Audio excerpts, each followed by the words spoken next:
pagdating sa social media posting. Kuhang-kuha ng content creator na ito ang interest ng netizens.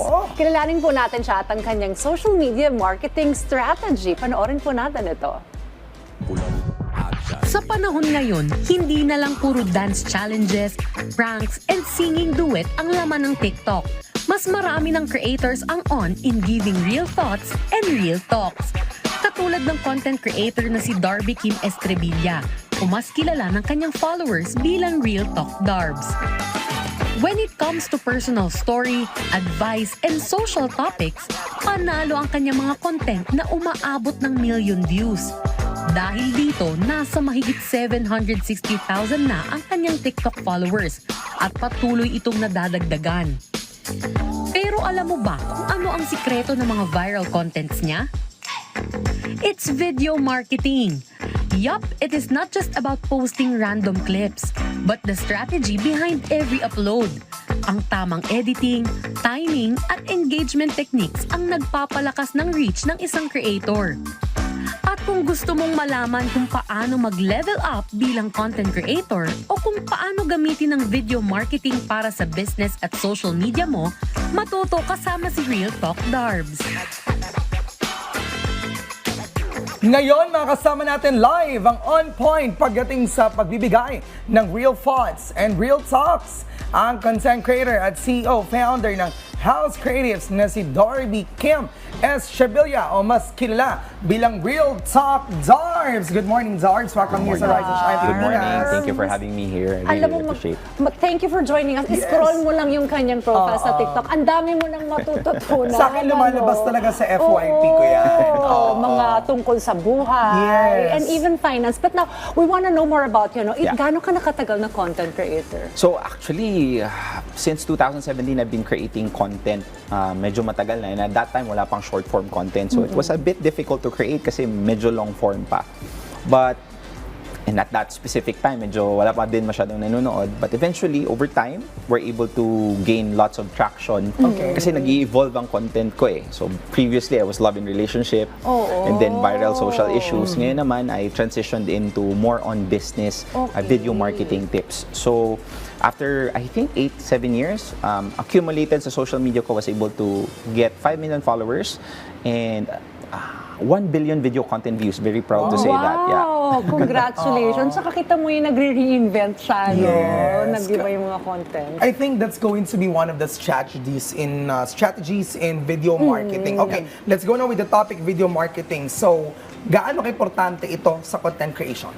So, right now, it's very, very important, specifically for business owners, because previously, in order for you to put your product in front of mass attention, you have to have huge investment. But with social media, attention right now is democratized, meaning that a lot of people is capable of being in front of a lot of audience. And here's the thing, you don't have to pay anyone anything to have that kind of eyeballs. So if you're a business owner, you need to learn how to make sure to put your product out there. This is the best time to win. This is a golden era of opportunity. And yun ang tinuturo ko. If you're a business owner, you have to learn story selling.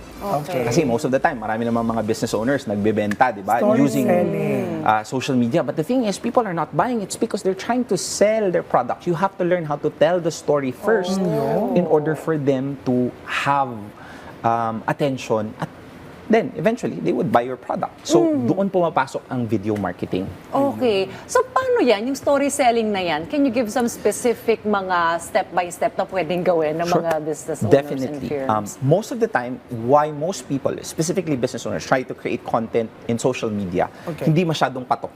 Madalas sinasabi, walang bumibili. Madalas sinasabi, nagpo-post ako, in-edit ko ng 8 hours, but walang nanonood. It's because there's just no structure. So if you were to create a video content that sells your story, you have to have structure. This is what I call SRE framework. Script, record, edit framework.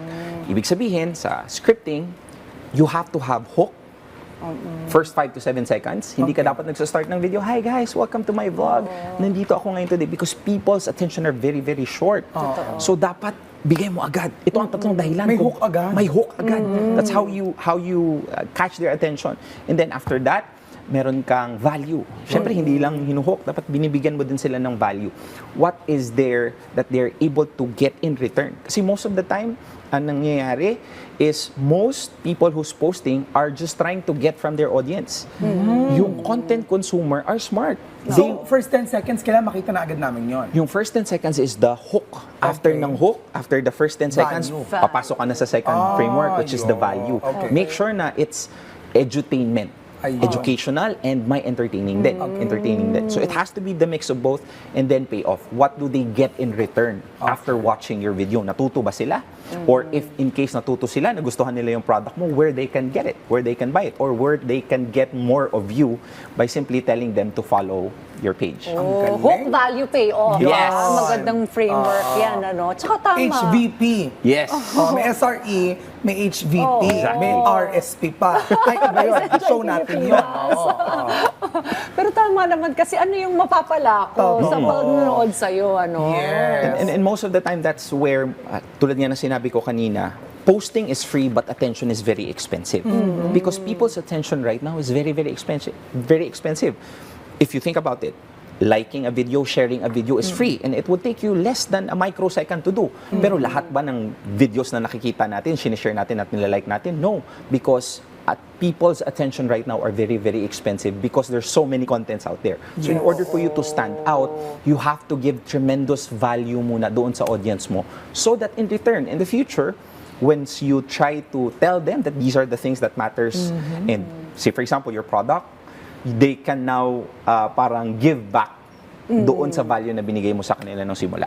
Ayun. Eh, paano malalaman o masusukat ang success ng isang campaign video or video na ginawa ng isang content creator or ng isang business in using social media accounts? That's a very good question. There's three things I believe you can measure it. Unang-una, views. Kasi syempre, hindi mo naman pwedeng sabihin na successful ang video mo kung ikaw lang ang walang nanood at saka yung nanood. nanay mo. Yun. Para palang KPIs yan, Key Performance Indicator. Exactly. So, So, unang-una dapat may views. Okay. If there's views, ibig sabihin your video was interesting. Okay. And then, next thing that you have to measure is engagement.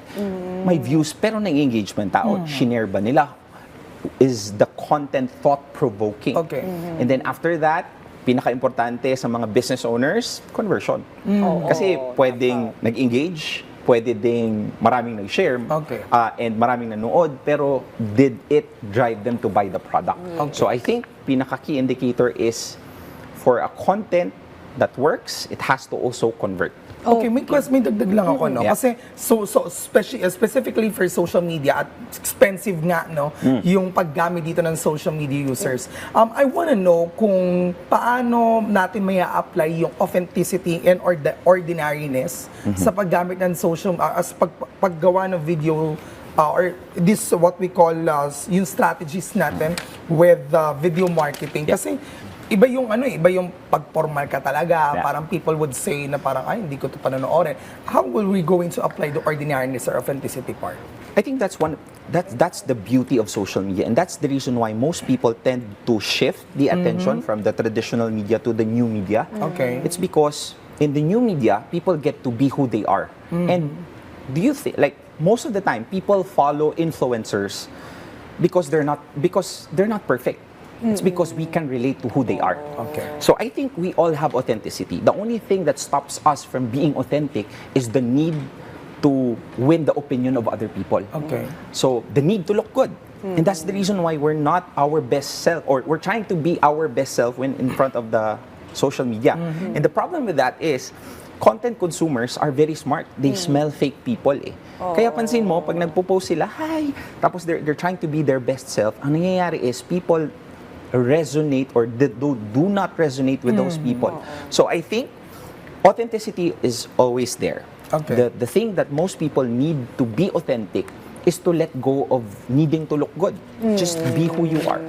Uy, para kami nag-masterclass sa'yo Yeah. bigla ngayon. Pero Right. nabitin ako ha. But Yes. please yung social media accounts na lang mo so that business firms, organization can actually coordinate with you pag gusto nila na Sure. mag-collaborate. If you were able to learn a lot of things from this, sa mga nanonood ngayon, you can go ahead, technically, we're teaching business owners how to create content that converts. Okay. So we have an upcoming event. It's called Content That Converts. Okay. So that's going to be happening on July 12. Okay. So you can go ahead and check my page, Real Talk Darbs, to get more details on that. So yeah. Ayun, learn more, ano? Yes. Thank you very much, Thank you very Real Talk much. Darbs, ano?